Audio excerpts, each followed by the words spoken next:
तर मानखुर परिसरात सुद्धा काही वेगळं चित्र नाहीये। मानखुर परिसरात कमरेभर पाणी शिरलेलं आहे।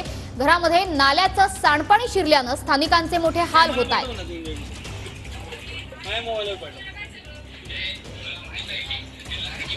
तर मानखुरमधली ही दृश्य घरांमध्ये अक्षरशः इतकं पाणी तुंबलेलं आहे, कमरेपर्यंतचं पाणी तुंबलेलं आहे। त्याच्यामुळे सर्वसामान्यांचे मोठे हाल होत आहेत। घरामध्ये नाल्याचं पाणी शिरल्यानं मोठी दुर्गंधी सुद्धा पसरली आहे।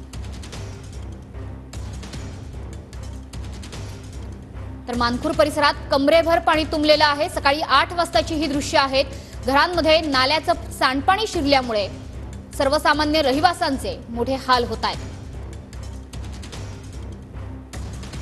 घरातल्या सगळ्या चीजवस्तू या आता पाण्यात निघालेल्या आहेत, बाहेर पडलेल्या आहेत आणि स्थानिकांना रहिवाशांना सुद्धा मोठ्या संकटाचा सामना करावा लागतोय। अक्षरशः जिथे आसरा मिळेल, जिथे कोपरा मिळेल त्या ठिकाणी स्थानिकांनी आसरा घेतलाय।